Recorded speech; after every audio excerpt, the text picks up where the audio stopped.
राधे राधे दोस्तों, आप लोगों के बीच में पंचक विचार के विषय में एक वीडियो लेके आया हूँ, जिसमें आपको पंचक से जुड़ी जानकारी दी जाएगी कि पंचक कहाँ पर माना जाता है और पंचक में कौन सा कार्य नहीं करना चाहिए। तो सबसे पहले तो ये जान लेते हैं कि किन नक्षत्रों में को पंचक माना गया है। तो सबसे पहले तो धनिष्ठा का उत्तरार्ध मतलब आधे के बाद का भाग, शतभिखा, पूर्वा भाद्रपद, उत्तरा भाद्रपद तथा रेवती, इन 5 नक्षत्रों को पंचक कहते हैं। पंचक में निषिद्ध कर्मों को निरूपित करते हुए बताया गया है कि शीघ्र बोध में कहा गया है, धनिष्ठा पंचके त्याज्य तृणकाष्ठादि संग्रह त्याज्या दक्षिण दिग यात्रा गृहाणाम छादनम तथा। अर्थात पंचक में तृण काष्ठ आदि का संचय, दक्षिण दिशा की यात्रा, गृह का छाजन करना, प्रेतदाह तथा शैया का बीनना, ये कार्य निषिद्ध माने गए हैं, मतलब इनको नहीं करना चाहिए। ज्योतिर्विदाभरण में लिखा गया है, प्रेतम नयेत पितृवनम न चौकसो न गोपनम दारुतृणौघ संग्रह यानम यमासां ग्रथनम न रज्जुभिर्भपंचकेस्मिन् विदधीत सायनम। अर्थात धनिष्ठा आदि 5 नक्षत्रों में मृत शरीर अर्थात शव को शमशान नहीं ले जाना चाहिए, गृह का छाजन नहीं करना चाहिए, लकड़ी का संग्रह नहीं करना चाहिए, दक्षिण दिशा में यात्रा नहीं करनी चाहिए तथा रस्सी की से चारपाई की बुनाई भी नहीं करनी चाहिए। इन चीज़ों को पंचक में निषेध माना गया है। मुहूर्त मार्तंड में बताया गया है, प्रेत ज्वालनम शय्या कावीतनने अस्तंबोक्षयम याम्यधिके यानम काष्ठतृणोच्चयम परिहरेत कुंभद्वयस्थे विधौ।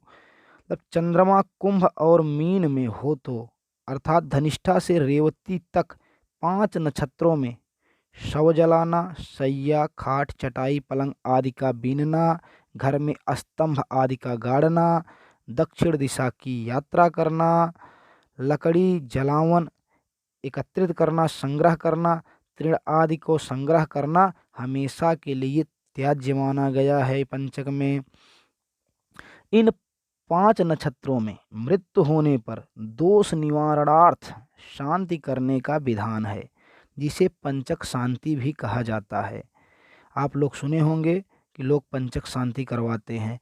निर्णय सिंधु और धर्म सिंधु के आधार पर विशेष बात यह बताई गई है कि यदि मृत्यु पंचक के पूर्व हो गई हो और दाह पंचक में होना हो तो पुत्तल दाह का विधान करें, शांति कर्म करने की आवश्यकता नहीं रहती है।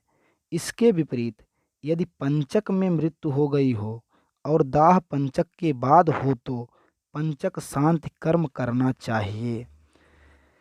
ध्यान दीजिएगा, यदि मृत्यु पंचक में हुई हो और दाह कर्म भी पंचक में हुआ हो तो पुत्तल दाह तथा शांति दोनों कर्म करें। पंचक शांति इसलिए भी आवश्यक है कि इसका प्रभाव पारिवारिक लोगों पर भी पड़ता है। पंचक शांति सूतकांत में 12वें दिन, 13वें दिन या धनिष्ठा आदि 5 नक्षत्रों में करनी चाहिए। पंचक में मरण होने पर पुत्तल दाह का विधान है, जो इस प्रकार है कि यदि कोई पंचक में मर जाता है तो वह वंशजों को भी मार डालता है। त्रिपुष्कर और भरणी नक्षत्र में भी यही अनर्थ प्राप्त होता है।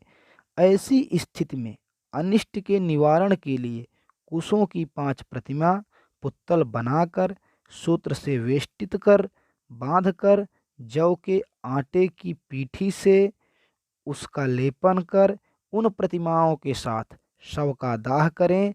पुत्तलों का नाम क्रमशः इस प्रकार है, प्रेतवाह, प्रेतसखा, प्रेतप, प्रेतभूमिप तथा प्रेतहर्ता।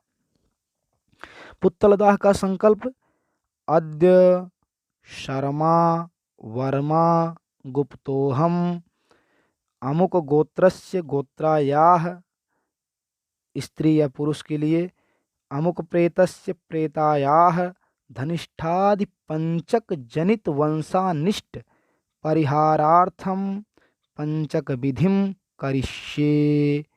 ऐसा संकल्प कर पांचों पुतलों को निम्न रीति से पूजन करें। पूजन की प्रक्रिया इस प्रकार है कि पहले प्रेतवाहाय नमः, प्रेतसखाय नमः, प्रेतपाय नमः, प्रेतभूमिपाय नमः, प्रेतहर्त्रे नमः, इस तरह से उनका ध्यान करें। फिर इमानि गंधाक्षत पुष्प धूप दीपादीनि वस्तूनि युष्मभ्यं मया दीयन्ते युष्माकमुपतिष्ठन्ताम्। ऐसा बोलकर पांचों प्रेतों को गंध, अक्षत, पुष्प, धूप तथा दीप आदि वस्तुएं प्रदान कर उनका पूजन करें। पूजन के बाद प्रेतवाहक नामक पहले पुतले को शव के सिर पर, दूसरे को नेत्रों पर, तीसरे को बाईं कोख पर, चौथे को नाभि पर और पांचवे को पैरों पर रखकर ऊपर लिखे नाम मंत्रों से क्रम पूर्वक पांचों का पर घी की आहुति दें। प्रेतवाहाय स्वाहा, प्रेतसखाय स्वाहा, प्रेतपाय स्वाहा, प्रेतभूमिपाय स्वाहा, प्रेतहर्त्रे स्वाहा। इसके बाद शव का दाह करें।